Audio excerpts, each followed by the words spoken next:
Les partis laïcs comme le RCD et la gauche tiennent meeting devant des foules clairsemées. Et c'est un coup de tonnerre au soir des résultats. Plus d'un électeur pour galvaniser les militants dans d'énormes manifestations. Le prochain rendez-vous capital, ce sont les élections législatives à venir. Là où le pouvoir peut basculer du côté des islamistes. Le gouvernement, sentant le danger, un bras de fer se joue entre l'armée et le gouvernement réformateur. Le Premier ministre Habrouch joue la montre. Voyons que la grève du...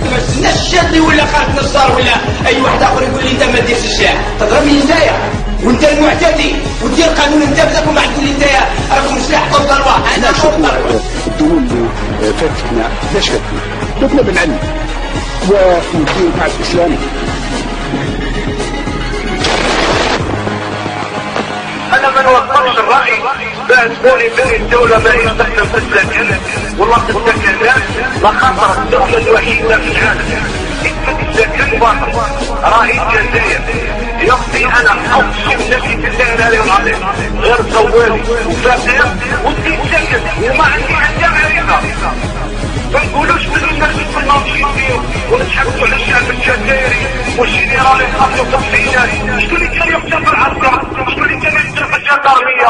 واحد والناطور البلاد دارتكم المخابرات القطريه يحاولوا يفكروها شي تعلم فيها عباس المدني.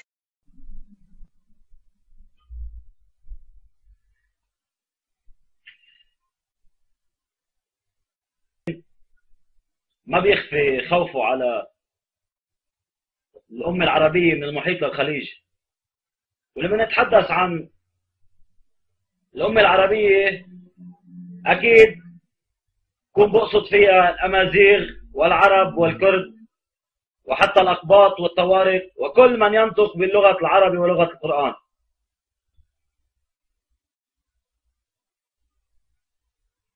صراحة من بداية الأزمة بتونس مرورا بمصر وصولا لليبيا الكارثة كنا بموقف وبعدنا ثابتين عليه ورافضين هذا الخريف العربي المدمر. ولبعض الأشخاص اللي بعدهم مصدقين هيدي الكذبة بنقول لهم بئسكم على العقول المتخلفة. لا أخفي خوفي على الوطن العربي ككل من هيدي الموجة، ولكن بضلني مطمن تجاه القطر الجزائري لعدة اعتبارات. وهون بدي الفت النظر وقت ما احكي انا عن القطر الجزائري الشقيق وعن اصدقائي بالجزائر لا بمجد فيهم لا خوفا ولا اختفاء للشر، ما بخاف غير من ربي. بس يعني بقلكن احبكم بالله، بس لاني انا كشخص بحب كل شخص وطني، بحب كل شخص قومي، كل شخص ثوري، كل شخص دائر على القضايا المحقة، مش ثورات اخر زمن. هيدي كل شخص بيعرف مصلحة بلاده وين، وكل شخص ما بينساق للفتنة. وهذا الشيء لاحظته بشباب الجزائر وقت ما كنا بالصفحات تبع ليبيا، كانوا هن 80% اللي عم يدافعوا عن النظام الليبي، وهينا وصلنا للنتيجة.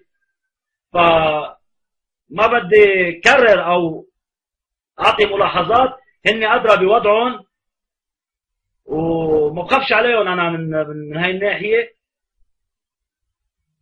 وبزيد فيها مشان الزيتوت هيدا ولا حركة رشاد ولا حركة مش عارف مين، هالشلل هيدي اللي بتريد الدمار والخراب، وين بعضهم عايشين وبعضهم عم بيشاهدوا الجزيرة ولا شو عم بيشوفوا ولا شو العقول اللي عليهم هيدي، وبعضهم مفتكرين ربيع عربي. لمن يكون في ربيع عربي حصل بمنطقة معينة مفروض ناخذ العبرة منها. يعني إذا كانت تونس وصلت الديمقراطية لتونس الحقيقية نمشي فيها بمصر، مشت بمصر نمشي فيها بليبيا. مش ضربة واحدة بندمر الوطن العربي وخرت الشيء بنقول لك لا الحسابات طلعت مش مضبوطة غلطنا فيها. وخاصة بعد ما تبين الغلط بليبيا وشفنا شو صار بليبيا، واليوم ليبيا رايحة على التقسيم وهيدا أكبر خطر على شمال أفريقيا وعلى الوطن العربي، وهذا استهداف لمصر ولتونس وللجزائر وللمغرب ولا موريتانيا حتى. وأنا بعتبر الجريمة اللي حصلت بليبيا مسؤولين عنها ثلاثة: السودانيين والمصريين والتوانسة، إن شاء من شاء وأبى من أبى، هن المسؤولين عنها. والجزائر الموقف الوحيد اللي كان مع ليبيا كان على حق وبعده على حق، وكل العرب رح تكتشف انه موقف الجزائر هو اللي كان الموقف المشرف من قضية ليبيا. نتمنى الخير للقطر الجزائري ولا أهلي وإخواني بالجزائر، وبدعي لكم بالخير. ولبعد إذا في حدا بعده مقتنع إنه في ثورات عربية ولا بده يلحق فوضى، يعني بتمنى يفيق ويقع على حاله، ومنصورين إن شاء الله، وإن شاء الله الجزائر بتضل بلد الأمن والأمان. يعطيكم العافية. Bon, vive l'Algérie, vive l'Algérie, vive, et c'est à ça que je voulais en venir. Je pense que lorsque l'Algérie se décidera, comme la France, à penser son passé, eh bien je pense qu'elle sera mûre pour cet événement que j'appelle de tous mes voeux, qui est le vrai avenir de la révolution algérienne, qui est la vraie suite de cette guerre d'indépendance juste que vous avez menée, et qui sera la victoire de la démocratie et qui sera le printemps algérien.